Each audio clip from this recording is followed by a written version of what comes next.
Ashlyn means everything to me, and really nothing compares to what she's brought into my life. That night when it happened, I was like, mind blown.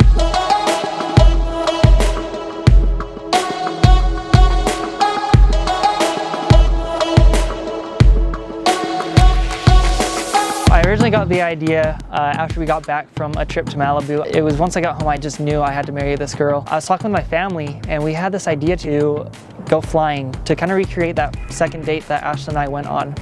Funny story, our second date, he had said, hey, would you rather go on a razor ride or go on an airplane? And in my head, I'm thinking, whoa, whoa, whoa, like I don't even know, I haven't even thought this through if you're friend zone or not. I'm like, oh, but I want to go on an airplane ride, but I don't want to lead him on. And so I texted him back and in a nice way, you friend zone, you should probably go and take someone else. And he was like, wow, I really like your honesty. Let's just go as friends. And I seriously was like, yes, I win. My dad's a pilot, and we took her up to Salt Lake City and just toured the area, and we had a really good time. And that was the day that really I was like, this kid is so cool, he's cute and fun. And I knew at that point that Ashlyn had some interest in me. And so I'm like going back and forth, and it definitely was a long process of building our relationship.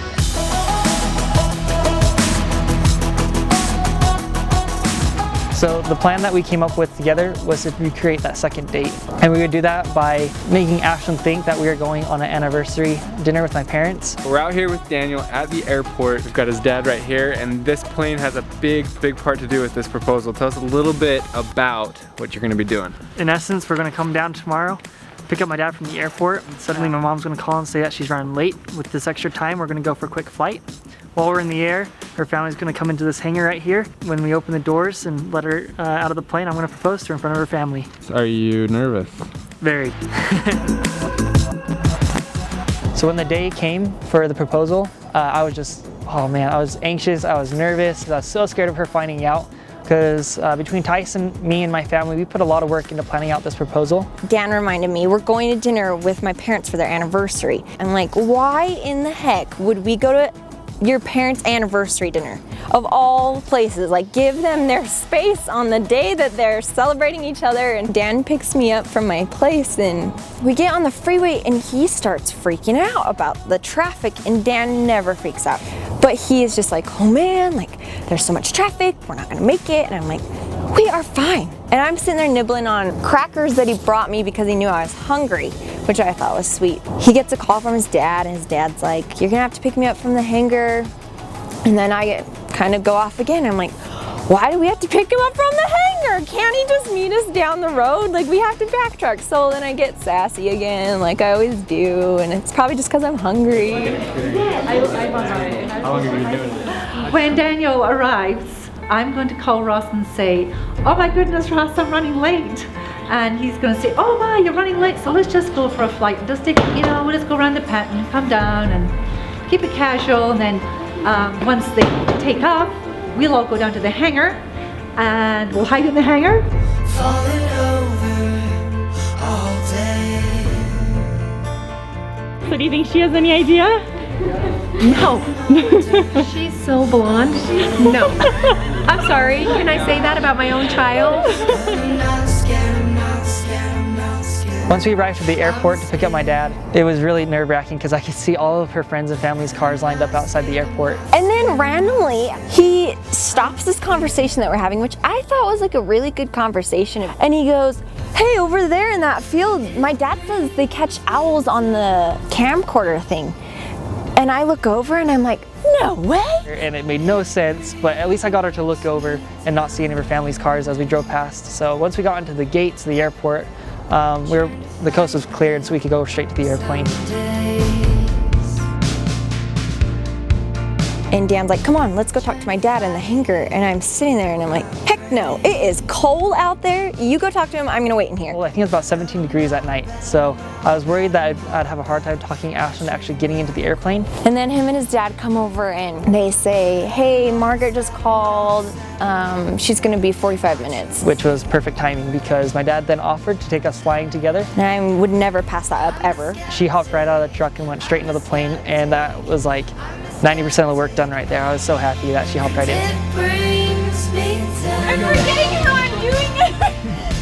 How do you get up here? I forgot. We get in the plane and there's a GoPro staring at my face. It was on. I was thinking it was one of Ross's quirky things, like, oh, Ross is just doing flight time or something. This is your first night flight, right? Yeah. That's pretty cool. Yeah, you haven't done any night flying, have you?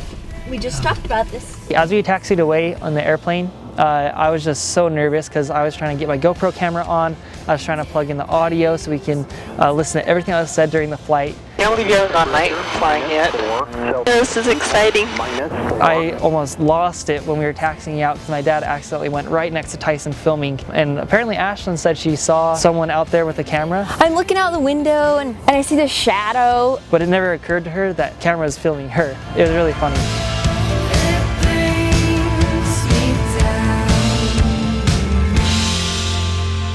As we took off, I remember looking over and I saw in the windows of the office all of our family and friends, and they're all shuffling over to hide in our hangar for when we would arrive. As we were flying, Ashton kept looking back at me. Dan's not saying anything in the back, and I just check on him every once in a while. And she kept giving me these looks and kept smiling at me. Inside, I was like, oh man, like she knows it's over.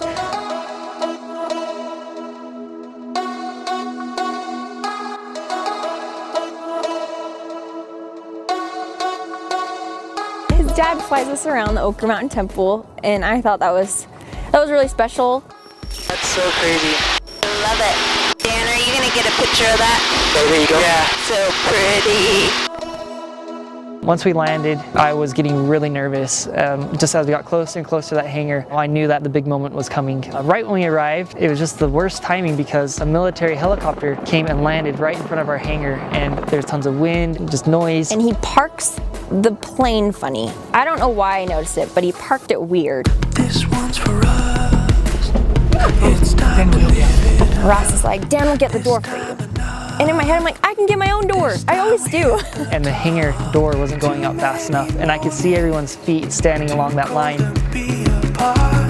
We're making something, but we don't need a lot.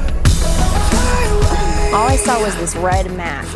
And literally the only thing I thought was, my feet are clean. Why do I need this, this rug on the floor?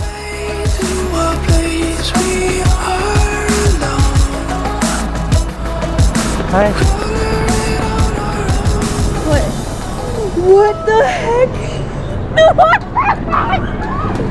Are you serious? Oh my God!